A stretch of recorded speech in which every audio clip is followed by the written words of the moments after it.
کائنات کے خالق و مالک نے ارادت ازلی کے متحد ہر شے کو مضمون و مربوط اور نحو عمل کیا ہوا ہے.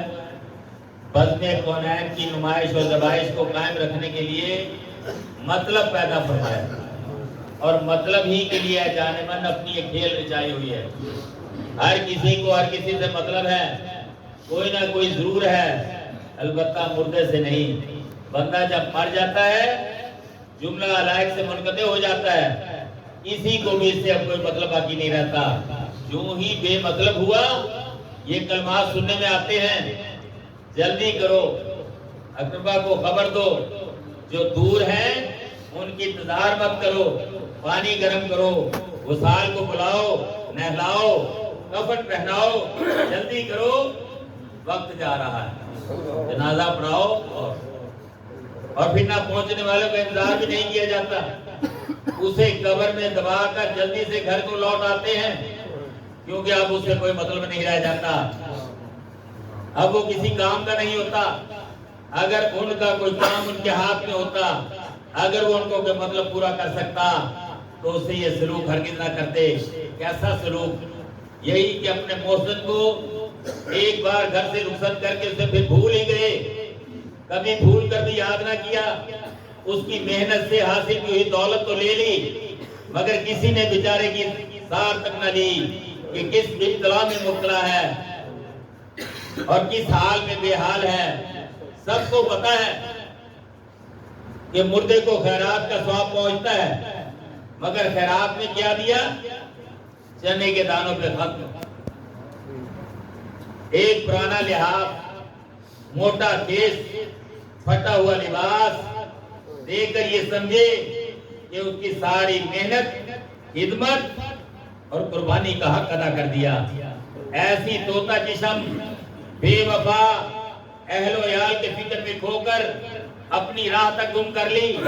جو سودا لینے آیا تھا لیا ہی نہیں, جو سودا لیا کسی کام کا نہیں. ایسے سودے کی ایسی کی ایسی.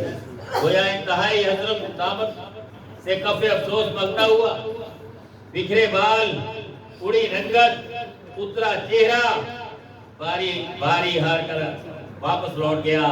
اے ہم نشین, کیا میں تجھے خبر نہ دوں کہ نیکی کیا ہے؟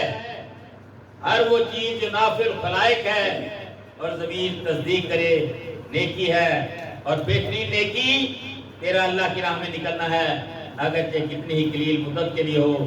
میرے پیارے حبیب صلی اللہ علیہ وسلم نے ارشاد فرمایا, کسی بندے کا صبح کو یا شام کو اللہ کی راہ میں جانا دنیا اور دنیا کی تمام چیزوں سے افضل ہے. نیز فرمایا, جس بندے کے پاؤں اللہ کی راہ میں گرد آلود ہو جائیں اسے دوزخ کی آگ نہیں چھوئے گی. بے شک اللہ کی راہ میں اللہ کے دین اسلام کے لیے نکلنا بہترین عبادت ہے. اور آج آپ جس مقصد کے لیے حاضر ہوئے ہیں بڑا عظیم مقصد ہے جی. پیر و مرشد ارشاد فرماتے ہیں ذکر کی 4 قسمیں ہیں. ذکر انسان 4 طرح سے کرتا ہے. ایک دنیاوی پرابلم آ گئی, مشکلیں آ گئی, تکلیفیں مصیبتیں آ گئی, پوچھتے ہیں کہ ایسا کوئی ایسا نسخہ بتاؤ, ایسی کام بتاؤ جیسا یہ دور ہو جائے. تو بتاتے ہیں تو اللہ رب کریم کا نام بڑا عظیم ہے, وہ اپنے نام کی لاج رکھتے ہوئے اس دنیاوی کام کو کر دیتا ہے. فرمایا یہ دنیا ہی کی قسم ہے, دنیا ہی میں ختم ہو جاتی ہے, دنیا کے لیے کیا تھا. پھر دوسرا انسان کوشش کرتا ہے تو مجھے ایسا کوئی وظیفہ بتا دو کہ مجھے کشف و کرامات شروع ہو جائے, کشف القبور آ جائے. فرمایا یہ بھی دنیا ہی کی قسم ہے, یہ بھی دنیا میں ختم ہو جانے ہے. ایک ذکر, تیسرا ذکر جو ان دونوں ذکروں سے بہتر ہے وہ ہے, یا اللہ میں اپنے گناہوں سے نادم ہو کر تیری طرف رجوع کر رہا ہوں, تجھے معاف فرما. تو اللہ تعالیٰ اس کی معافی کو قبول کر لیتا. اعلیٰ عرفہ درجے کا ذکر جس کے لیے آپ اور میں آج یہاں شامل ہوئے ہیں, حاضر ہوئے ہیں, وہ ہے مردے کے لیے کیا ہوا ذکر. اللہ کے ہاں بڑوں اور قبول و مقبول ہوتا ہے. فرمایا مردے کا قبر میں کوئی حال نہیں ہوتا, وہ ایک دریا میں ڈوبتی ہوئی کشتی کی مانند ہوتا ہے. وہ اپنے عزیز و اقارب, بہن بھائی, دوست و احباب کی دعاؤں کو محتاج ہوتے ہیں.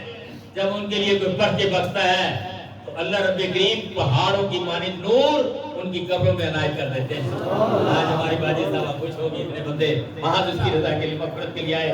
یا اللہ تیرے ذکر کا صدقہ، قرآن کی تلاوت کا صدقہ، سورہ یاسین کا صدقہ ان کی مغفرت فرما، انہیں جنت الفردوس میں جگہ عطا فرما. اور خصوصی طور پہ جس قبرستان میں مدفون ہوئی ہے تمام قبرستان والوں کی بخشش فرما.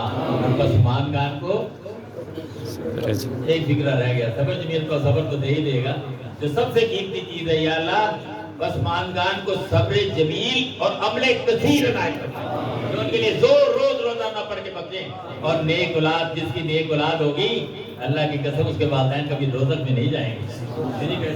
جب دعا مانگے گا ربی جعلنی مقیم الصلاۃ ومن ذریتی ربنا وتقبل دعا رب اغفر لی ولوالدی وللمؤمنین. ایک نماز، دو نماز، تین نماز، تو کبھی تو رب کریم کی رحمت جوش میں آئے گی. اس کے سب کی ساری نمازوں کو قبول فرما کے ان کی بخشش فرما لے گا. اللہ آپ اور مجھے اپنے مرحومین کے لیے زیادہ سے زیادہ تحفے بھیجنے کی توفیق نصیب فرمائے. فرمایا 70 سال 80 سال رہ کر آئے ہو، وہاں سوال ہوگا اس قبر کی زینت کا بھی سامان کوئی ساتھ لائے ہو؟ کیا جواب دیں گے؟ اللہ ہمیں یہیں سے قبر کی تیاری کرنے کی توفیق نصیب. ہمارے اس ذکر کے دو ہی مقصد ہیں عزیزان اکرامی. زندوں کو زندگی کا پیغام سنانا